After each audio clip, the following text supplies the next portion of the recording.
मैं डूबते बच्चे को बचाने नदी में कूदा, पर सोचा ना था कि नीचे एक ड्रैगन मिलेगा। मैं उसे करीब से देखने के लिए पास तैर गया। ड्रैगन बोला, तुम्हारे गांव वाले कृतज्ञ हैं, पुल बनते ही वे तुम्हारे विरुद्ध होंगे। मुझे विश्वास नहीं हुआ। मैंने बच्चे को पकड़ा और ऊपर तैर गया। लेकिन पुल बनने के सिर्फ 1 महीने बाद ही हमें टोल के पैसों का आधा हिस्सा चाहिए। वे दरवाजा तोड़कर टोल का हिस्सा मांगने लगे। तुम सारा पैसा अकेले नहीं रख सकते, पूरा गांव इसे बांटेगा। हर कोई पुल का इस्तेमाल करता है, इसलिए पैसा सबका है। क्या आप लोग सच में ऐसा सोचते हैं? अधिकारी जी, इसने पुल अवैध रूप से बनाया और बिना अनुमति के टोल वसूला। इसे गिरफ्तार करो। चेन यान, किसी ने औपचारिक शिकायत दर्ज कराई है। हमें जांच में आपका सहयोग चाहिए। अधिकारी जी, मैंने उस पुल के लिए 3 लाख युआन अपनी जेब से दिए थे। देखिए, ये रहे सारे रसीदें, सारे कागजात सही हैं। यह निजी रूप से वित्त पोषित था। आप कब से टोल वसूल रहे हैं? 2 महीने से भी कम। कुल मिलाकर बस 20,000 युआन से थोड़ा ज्यादा। हर गाड़ी, तारीख और भुगतान का रिकॉर्ड है। सिर्फ 20,000 युआन? हाँ बिल्कुल। तुमने जरूर हिसाब किताब में गड़बड़ी की है। पुल बनाने में 3 लाख युआन लगे और मैंने 20,000 युआन से भी कम कमाया है। अब आप क्या चाहते हैं? उस 2,80,000 युआन में से हिस्सा जो मैंने अब तक नहीं निकाला है। तुम्हें किसी ने पुल बनाने को नहीं कहा था। हमने कभी नहीं कहा। तुमने अभी क्या कहा? फिर से कहो। उसकी बात मत सुनो। कोई भी बही खाता फर्जी बना सकता है। बिल्कुल सही। या तो टोल का पैसा बांटो या पुल तोड़ दो। सभी लोग शांत हो जाइए। चेन यान, फिलहाल पुल बंद कर दो और हमारे साथ सहयोग करो। क्या तुम लोगों में जरा भी जमीर नहीं है? मेरे परिवार ने तो मेरी शादी के पैसे भी उस पुल में लगा दिए थे।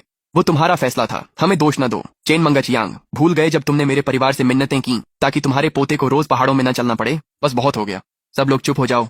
जांच पूरी होने तक पुल बंद रहेगा। क्या तुम्हें सच में लगता है कि तुम हमसे लड़ सकते हो? पैसे बांट लो या इसे तोड़ दो, फैसला तुम्हारा है। बेटा, शायद हमें भी पैसे बांट लेने चाहिए जैसे ये कह रहे हैं। बिल्कुल नहीं। हेलो मिस्टर वांग, मैं चेन यान बोल रहा हूँ। तुम मिस्टर वांग को क्यों फोन कर रहे हो? मैं तुम्हें पुल का हाई ग्रेड स्टील कबाड़ के दाम पर बेच दूंगा। बेटा, कोई जल्दबाजी मत करना। माँ, इन लोगों का दिल सड़ चुका है। पुल को रखना हमारे लिए और मुसीबत ही लाएगा। धन्यवाद यान। ये पुल कितना स्मूथ है, कितना अच्छा सफर है। आखिरी बार इसका आनंद ले लो, जल्द ही यह चला जाएगा। चेन यान, पुलिस चली गई तो अब तुम ऐसे दिखा रहे हो जैसे कुछ हुआ ही नहीं। आज ही टोल के पैसे का हिसाब होगा। यह पुल सब इस्तेमाल करते हैं। तुम खुद ही पूरे 3 लाख युआन नहीं रख सकते। मैंने इसे बनवाने के लिए पैसे दिए थे और टोल से तो अभी तक 20,000 युआन भी नहीं आए। तुम्हें हिस्सा चाहिए? पहले बाकी के 2,80,000 युआन मुझे वापस करो। तुम्हें इसे बनाने के लिए किसी ने नहीं कहा था। हमने कभी तुमसे नहीं कहा था। तुमने मुझसे कभी नहीं कहा था, तो फिर अब इसका इस्तेमाल मत करो। बुलाओ शुआन, तुमने पिछले महीने इसे 68 बार पार किया और हर बार का रिकॉर्ड है। बाहर वालों से 8 युआन लेते हैं, गांव वालों से नहीं। फिर भी तुमने पैसे लिए। अगर मैं न लूं तो क्या तुम रखरखाव का खर्च दोगे? क्या तुम्हें लगता है पुल को मजबूत करना मुफ्त है? इसकी बात मत सुनो। जरूर इसने पैसे छुपा दिए हैं। बिल्कुल, कुछ गड़बड़ जरूर है। सिर्फ तुम ही हिसाब रखते हो। तुम जो चाहो वही रकम लिख सकते हो। त्यान मैनकियांग, इस बही में हर भुगतान पर ड्राइवर के हस्ताक्षर और उंगली के निशान हैं। हस्ताक्षर भी नकली हो सकते हैं। या तो पैसे बांटो या पुल तोड़ दो। बांटो बांटो बांटो। इस बही में सिर्फ पैसों का हिसाब नहीं है। 15 फरवरी को मैंने तुम्हारी बहू को प्रसव के लिए अस्पताल पहुंचाया था। 25 मार्च को तुम्हारा डिलीवरी ट्रक पहाड़ी पर फंस गया था। 26 अप्रैल को वांग आंटी का बच्चा कॉलेज प्रवेश परीक्षा से चूकने वाला था क्योंकि नदी ने रास्ता रोक दिया था। रुको, बस बहुत हुआ। बेटा, मैं खुश हूं, पर त्यान ने कहा टोल बांटने से साल के अंत तक सबको अच्छे पैसे मिलेंगे। हम बहुत गरीब हैं। तो क्या गरीब होना मतलब अपनी अंतरात्मा को फेंक देना? ध्यान से सुनो, अगर वो नहीं माना तो कोई यहां से नहीं हिलेगा। क्या चाहते हो? पैसे बांटो और अच्छे पड़ोसी बने रहो। तुम्हें लगा मुझे घेर कर पैसे ले लोगे? चैन यान, किस्मत मत आजमाओ। एक बार शिकायत की थी, दोबारा कर सकता हूँ। ठीक कहा। बेटा, अब हमें क्या करना चाहिए? माँ, चिंता मत करो। तोड़फोड़ करने वाली टीम कल यहाँ आ जाएगी।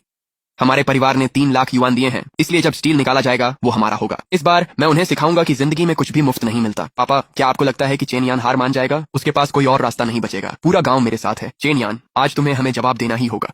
क्या तुम लोगों में जरा भी जमीर बचा है? खुद देख लो, हमारे पास सिर्फ 600 युआन बचे हैं।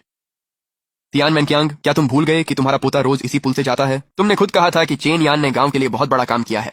मैं नहीं जानता तुम किस बारे में बात कर रहे हो। पापा, लगता है इनके पास सच में पैसे नहीं बचे हैं। चुप रहो, इन्होंने जरूर पैसे कहीं और छुपा रखे हैं। वो लड़का बहुत चालाक है।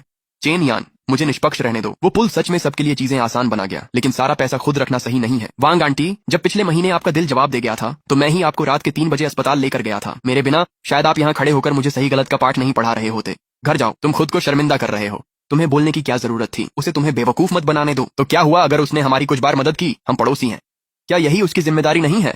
सब लोग शांत हो जाओ। आओ बैठते हैं, शुरू से सब कुछ समझते हैं और पता लगाते हैं असल में क्या हुआ। उसके बाद ही तय करेंगे आगे क्या करना है। ठीक है, मैं सहयोग करूंगा। सब लोग अपने अपने घर जाओ। उनके दरवाजे को रोकना बंद करो। पुल बंद है। अब हमें कितनी दूर घूमकर जाना पड़ेगा? तुम ही सबसे ज्यादा चिल्ला रहे थे कि उसे तोड़ दो। मैंने कहा था या तो इसे तोड़ दो। मुझे नहीं लगा था कि वह सच में ऐसा कर देगा। खाओ, आज का दिन बहुत लंबा रहा है। तोड़फोड़ करने वाली टीम कल सुबह सबसे पहले आएगी। क्या तुम सच में इसे मिस्टर वांग को बेचने वाले थे? हाँ, उसका प्रस्ताव उचित है। कबाड़ के दाम पर हमें थोड़ा सा 60,000 युआन से ज्यादा मिल सकता है। ठीक है, अब वे इसके लिए पागल नहीं होंगे। हमने 3 लाख युआन खर्च किए और सिर्फ 60,000 युआन वापस मिलेंगे। लेकिन मैं यह सुनिश्चित करूंगा कि वे सीख लें कि लालच की कीमत इससे कहीं ज्यादा होती है। पापा, पुल सच में बंद हो गया है। अब मैं कल अपने क्लाइंट से मिलने शहर कैसे जाऊंगा? चिंता मत करो, वो तो बस दिखावा कर रहा है। चेन यान कुछ ही दिनों में हार मान लेगा। यान, वह पुल का पैसा हमारी शादी के लिए था, जिसे हमारे परिवार ने 10 सालों तक बचाया था। तुम्हें आखिरकार एक गर्लफ्रेंड मिली है। अगर उसे पता चल गया कि वह पैसा चला गया है तो कोई बात नहीं माँ, मैं और कमा सकता हूँ। हनहान को सब पता है और वह मेरा समर्थन करती है। तुम और हनहान आखिर सोच क्या रहे हो? क्या तुम सच में पुल तोड़कर उसे कबाड़ में बेचने वाले हो? और मैं क्या कर सकता हूँ? क्या उसे वहीं छोड़ दूं ताकि चेन मैनकियांग लोगों को लाकर पैसा बांट ले? पर वो हमारी सारी जमा पूंजी है। क्या तुम इसे छोड़ नहीं सकते? माँ, उन्होंने दरवाजा तोड़कर घर घेर लिया था। अब भी कह रही हो कि छोड़ दूं? मुझे डर है तुम कुछ ऐसा न करो जिसका पछतावा रहे। मेरा सबसे बड़ा पछतावा है इस गांव का वो पुल बनाना। शांत रहो, मैं तुम्हें नहीं रोकूंगी। हम तो बस मान लेंगे कि वो 3 लाख युआन हमने कुत्तों को फेंक दिया। चेन यान, मैंने स्टील की जांच की है। मौजूदा कबाड़े के भाव पर भी तुम्हें करीब 80,000 से 90,000 युआन मिल जाएंगे। लेकिन वे स्टील की बीम्स काफी कीमती हैं। मैं उन्हें दोबारा बेचकर 2.5 लाख युआन से ज्यादा कमा सकता हूँ। मेरा ईमानदार ऑफर है 1,60,000 युआन, और मैं 3 दिन के भीतर सब हटवा दूंगा। सोच लो, जरूरत नहीं है। मैं तुम्हारा ऑफर मान लेता हूँ, लेकिन एक शर्त पर। कल सूरज निकलते ही तोड़फोड़ शुरू कर दो। मैं चाहता हूँ कि ये जल्दी से जल्दी हट जाए।